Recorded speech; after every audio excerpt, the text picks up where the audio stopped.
Welcome to our next episode of the 5 Moments of Need Performance Matters series. This is Bob Mosier, one of the many co-hosts you'll meet throughout this series. So friends, are you trying to learn more about the 5 Moments of Need? Maybe how to design for them, implement for them, measure them, and even sell them as an approach to your enterprise. Well, in the Performance Matters series, we will help you better understand the theory and best practices behind this powerful methodology, and offer proven ways to put the 5 moments of need into practice. Welcome, everyone. This is Conrad Gottfredson. I'm one of your hosts of our Performance Matters podcast series. Today, we're going to be focusing on measurement matters. I'd like to welcome to our podcast Kent Barnett, a good friend and colleague. Kent is the founder and CEO of Performitiv, and in his life work also was founder and CEO of Knowledge Advisors and founder of the Center of Talent Reporting. Great to have you with us, Kent. Thanks, Con. I appreciate that. By the way, I'm co-founder of the Center for Talent Reporting. I don't want to take credit away from tomorrow up. All right, co-founder. Thank you. Well, you've been about and you still are about great and important things. One of the things I'd like to talk with you about today in this podcast is what you're doing with the Talent Development Optimization Council. Can you tell us about that council that you formed and what you've been doing? And then we're going to talk about what you are accomplishing and going to accomplish.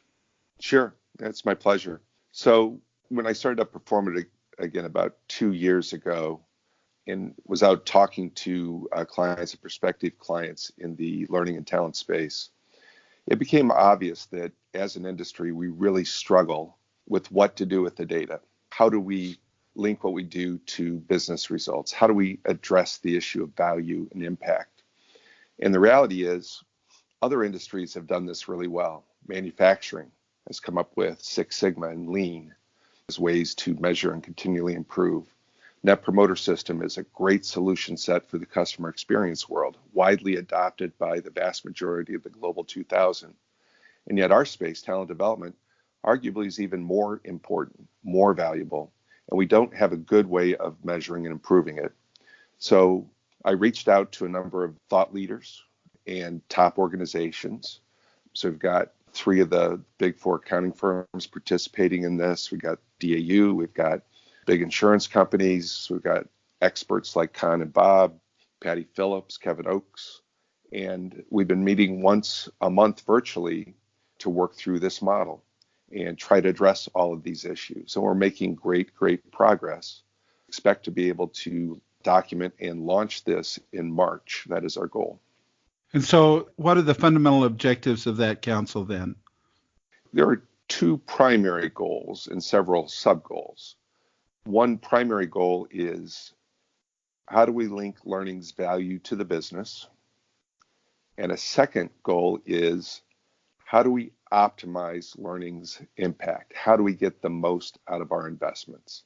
So those are the 2 primary objectives. And so, for example, when we first started, we said, okay, let's take a scientific approach to identify all the different ways that learning can add value to the business. And we had a lot of debates, but we came up with a 3-dimensional model that, we've worked through, beat up, discussed, and, came up with that model as an example. I appreciate the fact that the group are addressing not just what is it that we want to measure, but then what do we need to accomplish in learning to be able to have measurable impact. That's important that we know that what we're doing really does make a difference, and we figure that out. Yes. Yeah. If we're going to measure it, we need to make sure that there's real impact. Right. So what have you learned in this journey so far? Well, I think what we've learned is that we have a great opportunity. I think we've all kind of struggled addressing these issues. Con, you and I have been to conferences, spoken at conferences for decades. And, common themes around proving our value and addressing the issues of ROI and value, those things are there. What I've learned is we have a tremendous opportunity. If we can come together as an industry, if we collaborate, it's a grassroots initiative, we're going to be able to see significant shareholder growth for organizations that implement good continuous improvement methodologies for their talent development process. And learning is just part of that process, but a key critical component of that process. So I'm extraordinarily excited about it. That is so important for us to do. So can you share with us some of the insights, some of the conclusions or the accomplishments then of the council in meeting these objectives? Sure. So here are a few of them. One that I think is really, really important is how do we measure impact regardless of how somebody learns or gains knowledge? And how do we do that in such a way that we can combine it and look across the entire talent development process for an organization?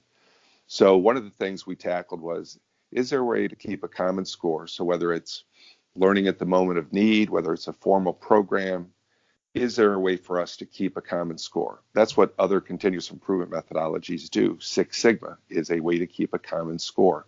Net Promoter System has NPS, Net Promoter Score, a common way of keeping score, and as built-in flexibility. So the council has come up with a common way of keeping score, providing flexibility so that you can track data, whether it's performance support, micro-learning, VILT, ILT, and be able to combine that and look across overall programs and then link that holistically to business outcomes. So I'm very, very excited about that accomplishment.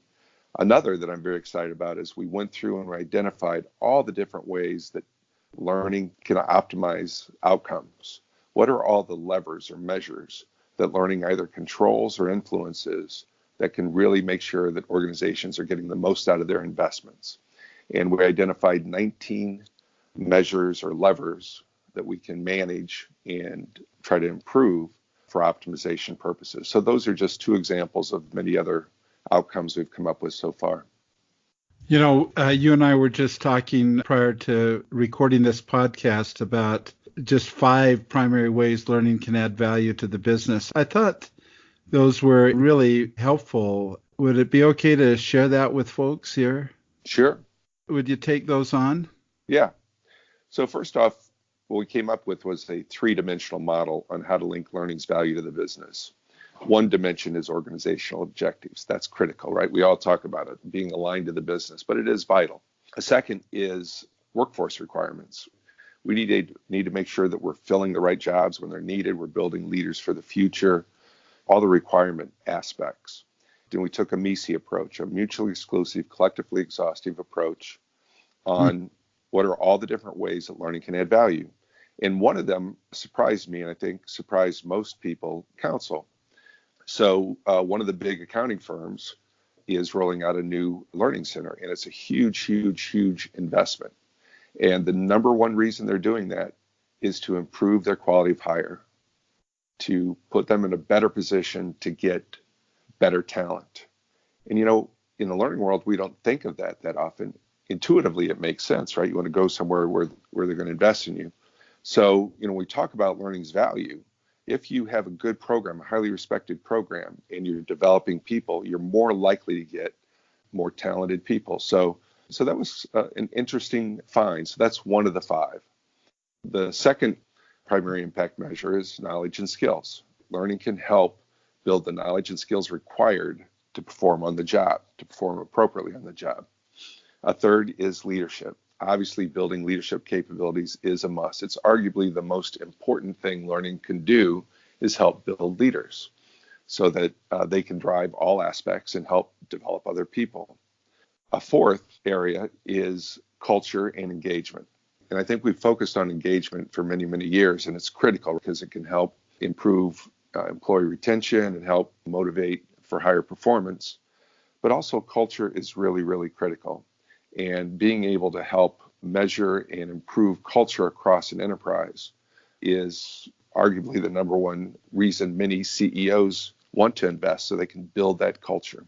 And then lastly, and most importantly, is workforce performance. So if you're hiring the best people, you're giving them the best knowledge and skills, you got the right kind of leaders, they're engaged, they're motivated, they're aligned with your culture, then it's performance on the job. And I think that's what kind of Bob talk about all the time. It's really that performance and making things happen. So those are the 5 key impact measures at a very high level that we came up with through the council. Yeah, that's impressive. For me, it's all about two categories. One is strategic benefit and the other is financial benefit. And you're addressing that here. I think sometimes in our quest for return on investment metrics, we get focused in on financial measures when in reality there are some overall arching strategic benefits that are just as vital, like quality of hire. Mm-hmm. Excellent. Thanks for sharing that, Kent. So what's left? Have you answered all the questions, or are there still some that you're working on? And then where do you want all of this to go? What's your vision?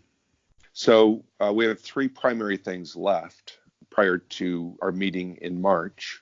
One is to develop some additional advanced metrics. So through this process, we've identified, a lot of different ways to measure things.